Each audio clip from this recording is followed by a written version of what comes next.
The Heceta Head Lighthouse stands atop a steep cliff on the Oregon coast, solitary and imposing against the gray Pacific sky. It is one of the most photographed lighthouses in the world, its rotating lights guiding sailors since the late 19th century.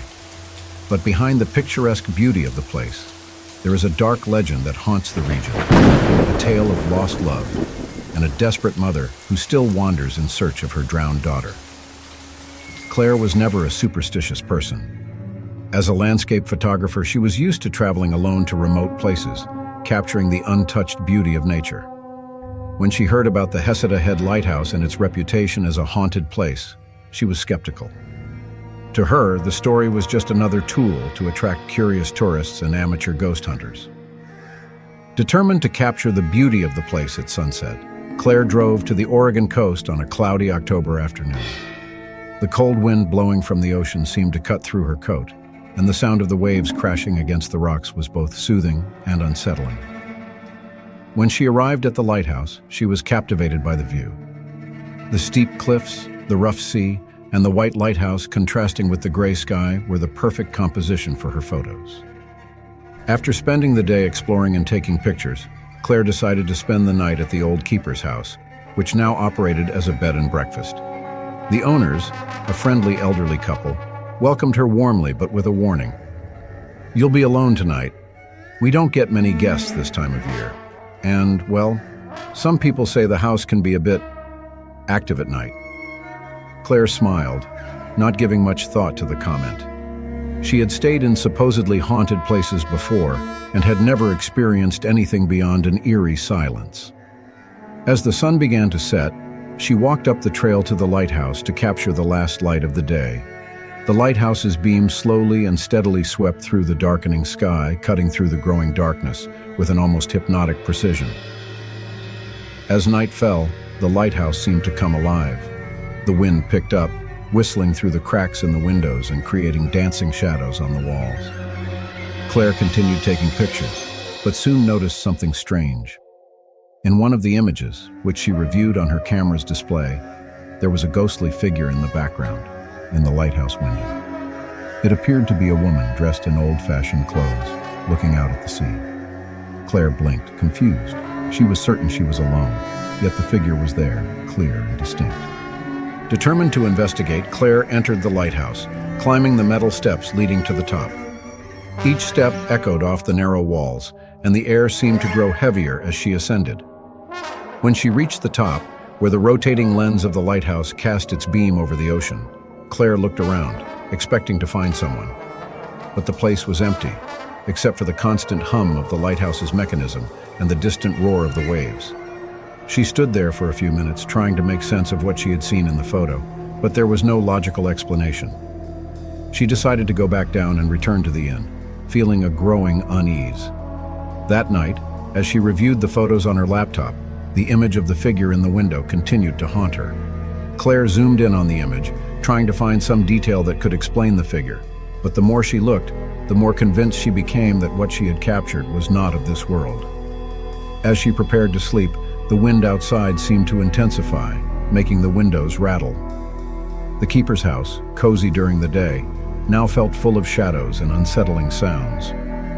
Claire turned off the lights and lay down in bed, trying to shake off the feeling that she was not alone. The night dragged on slowly, and sleep did not come. Claire tossed and turned in bed, listening to every sound in the old house, the creaking of the wood, the howl of the wind, and occasionally the sound of the waves crashing against the rocks below. Then, around 2 in the morning, she heard something that made her stop. It was a soft cry, like that of a woman mourning something lost. The sound was so distinct that Claire sat up in bed, trying to pinpoint its source.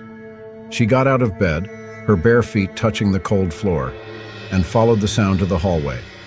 The crying seemed to come from somewhere near the lighthouse, but that didn't make sense. The house was a short distance from the lighthouse, and the wind outside should have drowned out any sound. Yet the lament continued, carried by the wind like a ghostly whisper. Driven by curiosity and a strange sense of duty, Claire grabbed her flashlight and left the house, following the sound toward the lighthouse. The path was dark, illuminated only by the intermittent beam of the lighthouse and the pale glow of the moon behind the clouds. The crying continued, a desperate sound that seemed to be calling her. When she reached the lighthouse, the sound seemed to intensify. Claire opened the heavy wooden door and stepped inside. The sound was now clearer, coming from somewhere above her. Climbing the stairs once again, Claire felt her heart beating faster, anticipation and fear mixing in her mind. At the top, upon reaching the lantern room, Claire saw the source of the sound. The figure of the woman she had earlier captured on her camera was there, standing by the window, looking out at the sea.